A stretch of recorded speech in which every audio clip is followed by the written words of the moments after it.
The Lord said to Moses, "Take vengeance on the Midianites for the Israelites. After that, you will be gathered to your people."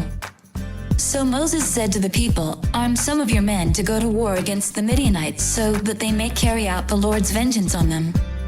Send into battle 1,000 men from each of the tribes of Israel." So 12,000 men armed for battle, 1,000 from each tribe, were supplied from the clans of Israel. Moses sent them into battle, 1,000 from each tribe, along with Phinehas son of Eleazar, the priest, who took with him articles from the sanctuary and the trumpets for signaling.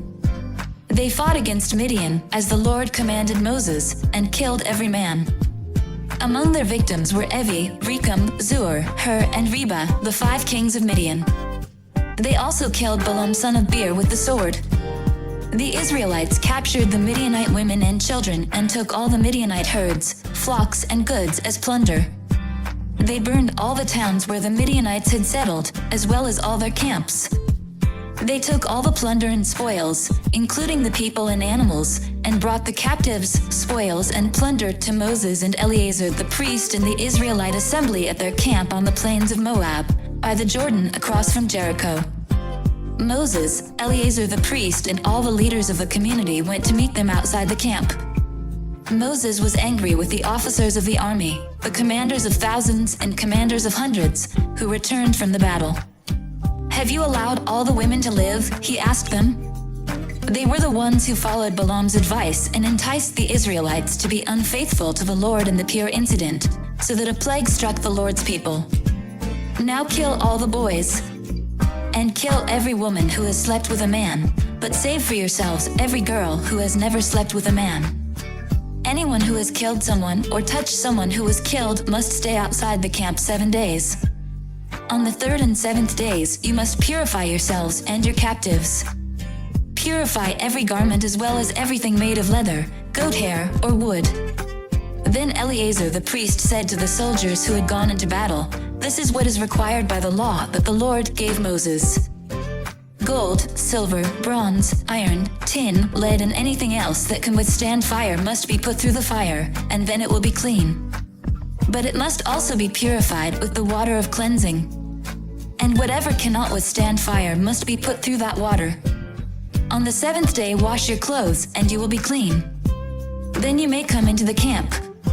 The Lord said to Moses, "You and Eleazar the priest and the family heads of the community are to count all the people and animals that were captured.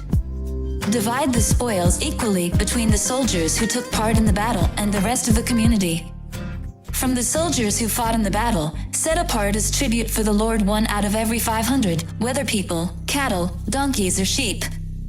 Take this tribute from their half share and give it to Eleazar the priest as the Lord's part. From the Israelites' half, select 1 out of every 50, whether people, cattle, donkeys, sheep, or other animals. Give them to the Levites, who are responsible for the care of the Lord's tabernacle." So Moses and Eleazar the priest did as the Lord commanded Moses. The plunder remaining from the spoils that the soldiers took was 675,000 sheep, 72,000 cattle, 61,000 donkeys, and 32,000 women who had never slept with a man. The half share of those who fought in the battle was 337,500 sheep, of which the tribute for the Lord was 675, 36,000 cattle, of which the tribute for the Lord was 72, 30,500 donkeys, of which the tribute for the Lord was 61, 16,000 people, of whom the tribute for the Lord was 32.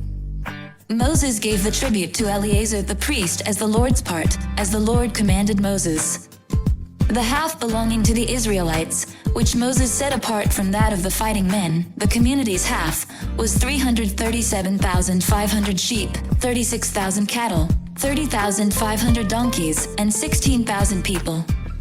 From the Israelites' half, Moses selected 1 out of every 50 people and animals, as the Lord commanded him, and gave them to the Levites, who were responsible for the care of the Lord's tabernacle. Then the officers who were over the units of the army, the commanders of thousands and commanders of hundreds, went to Moses and said to him, "Your servants have counted the soldiers under our command, and not one is missing." So we have brought as an offering to the Lord the gold articles each of us acquired, armlets, bracelets, signet rings, earrings, and necklaces, to make atonement for ourselves before the Lord. Moses and Eleazar the priest accepted from them the gold, all the crafted articles. All the gold from the commanders of thousands and commanders of hundreds that Moses and Eleazar presented as a gift to the Lord weighed 16,750 shekels. Each soldier had taken plunder for himself. Moses and Eleazar the priest accepted the gold from the commanders of thousands and commanders of hundreds and brought it into the tent of meeting as a memorial for the Israelites before the Lord. Come follow me, and I'll send you out to fish for people. I hope and I pray that the Spirit of God, the Almighty, is with you, and that His Son and His Holy Spirit bless you and your family throughout eternity.